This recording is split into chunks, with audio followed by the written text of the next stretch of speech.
work hard, play hard, work hard, play hard, work hard, play hard.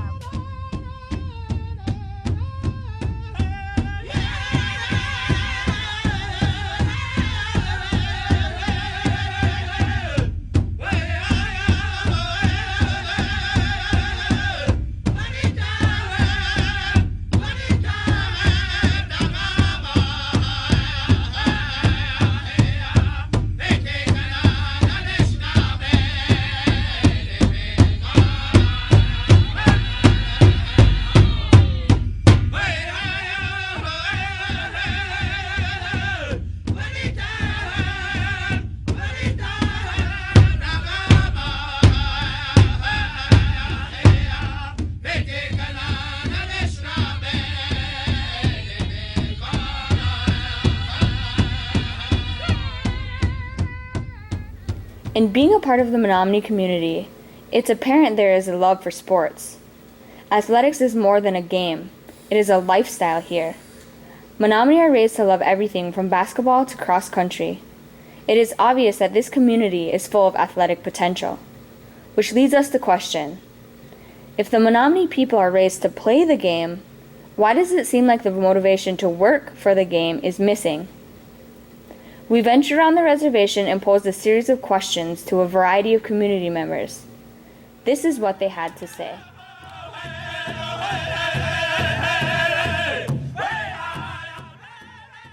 It's the ability to play sports or to excel, and we all have that ability to have success in any given sport.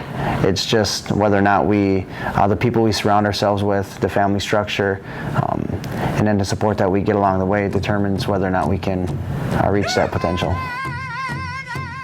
Athletic potential, I think, is part hard work and determination, and then the other half is just dedication. You got to dedicate yourself to going out, doing your workouts, keeping on a diet, just every day. Just even though you don't feel like you're getting out of bed, going to the weight room, running, and just keep always practicing, just trying to strive through.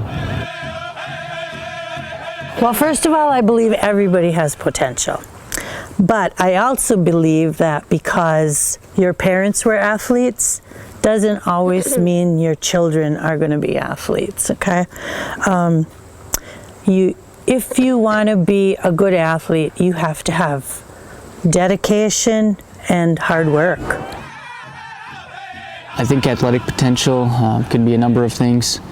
I think that there's two types of athletes. There's athletes that just have natural abilities, ones that don't maybe need to practice as much and just born with the potential to be athletic.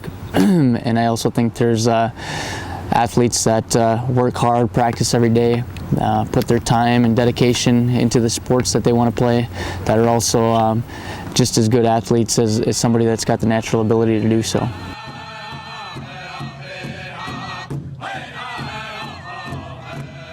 I think what's stopping Menominees from reaching our athletic potential is we don't have enough, until recently, we haven't had enough people kind of showing the way on how to do it, how to get good grades or do well in high school, work hard all 4 years of high school, and then go on to college and do the same thing and block out the distractions, really set goals, and have the support structure with family, friends, schools, and in a community. We don't have enough of that, and I think that's really hurting us. And with our younger kids now, we all want to be. I mean, we have really good athletes in our community. We just don't have the drives there. We just don't have the people to show them the way, or that have done it. We don't have enough of them that have done it. I think sometimes it's resources. There's not really a gym here for the guys to go to a gym and go work on their game, no matter if it's snowing, raining, or whatever. There's not, guys around to help mentor them. There's not a lot of players or former players to help coach them and help them mentally and get ready for what the next level is and help prepare them to get ready for that. Peer pressure is a big problem, because if kids are good athletes and if kids are good students, they get looked down upon in some instances. I also believe that home plays a big part in that. If your parents aren't there to back you, or if they never come to any of your sports, you know, that kind of can cause you to fall out of sports. I think you need direction in sports. You have to be dedicated and go to all your practices. I think as a law enforcement officer, I see a lot and deal a lot with juveniles and people around the reservation. I guess some of the main concerns that I can see are the drinking, alcohol, drugs, gangs, maybe just not pushed hard enough by their parents or people that care about them, and wandering the communities late at night, getting into things that maybe stop them from succeeding or performing in athletics.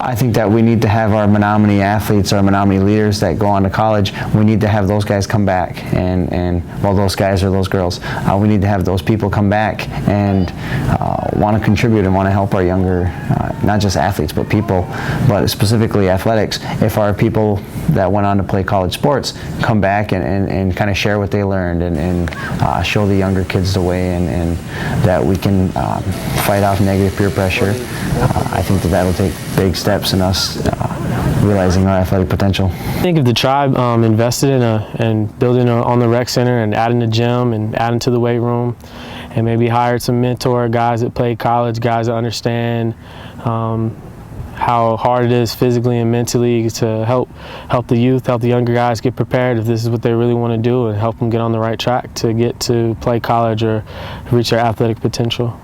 How would I define a mentor? Yeah. I think a mentor has to be somebody who's not perfect, somebody who actually understands. I think the best mentors are guys who have done it the wrong way, and they learned how to do it the right way. So they know from mistakes, they understand, they can look at a guy that has potential but it's going down the wrong path and can recognize those things that he used to do or he's seen done and help guide that guy from going down the wrong way. I think a lot of times people are like, they put mentors that are too picture perfect, guys that just look like they did everything the right way. And so I don't think people can relate to those. A lot of guys that are going the wrong way. You need somebody who looks like them, who's been through the same situations, that talks the way they do, and understands what's going on around them to help them really realize, like, hey, I got out of this, so can you. Oh, education. That's like my main answer is education. I think teens need to be educated in safe sex. I think teens need to know about the effects of alcohol and drugs and what it can do to your body. Like we just had a workshop on synthetic marijuana, which is real prevalent on the reservation right now. Kids are mixing all kinds of stuff in order to get high. I just think being educated in all of these areas could play a big role, you know, in kids not going down that wrong road.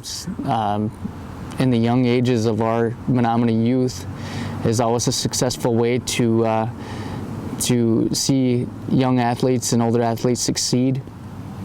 Starting them off in sports when they're younger and giving them something to look forward to as they grow into young adolescents and teens. Placing things on the reservation that's going to help them with those programs, such as building gyms or building different facilities for our youth to utilize, would be a good way to see our youth succeed in sports. I really don't think there's enough around here right now, and I think that our youth tend to fall into different groups and stray away from athletics, even though their natural ability is there. Sometimes you see on the reservation some of the great athletes or some of the potential great athletes that don't even want to play in the sports because of different reasons, like I discussed before, gangs and drugs and drinking. Jim Thorpe was one of the greatest Native American athletes that have ever lived. He was born on May 28, 1887 in Oklahoma. He was a mix of French, Irish, and Fox Indian. His Indian name was P.O.S.O.H, which translates to Bright Path. In 1911, Jim Thorpe was named the first All-American athlete, and in the 1912 Olympics he won the gold medals in the decathlon and pentathlon. He excelled in athletes at the Carlisle Indian Institute. Jim Thorpe was voted Athlete of the Century, excelling in basketball, lacrosse, and baseball, and even won a national ballroom dancing contest. Jim Thorpe passed away on March 28, 1953. Some other successful Native American athletes include Shoni and Jade Schimmel, which played Division I basketball for the Louisville Cardinals and are the first Native Americans to help their team make it to the Final Four. And finally, Marcus Oliveira, a Menominee professional boxer. If these athletes can make it, so can you. It is more than just one specific thing preventing students from reaching their full athletic potential. It is an array of obstacles that are more than likely different from each individual. Although the community identified a few common roadblocks. Number 1, lack of family support. Number 2, falling under negative influences. Number 3, lack of motivation, commitment, and negative attitudes. Now that we've discovered some of the problems, we can start working on getting the solutions. Number 1, families have to start supporting their athletes and the community should start going to the sporting events. Number 2, the tribe should have more options that the athletes can go to, such indoor gym, more leagues that athletes can attend, and more variety of parks. Number 3, let the athletes know it's okay to chase your goals.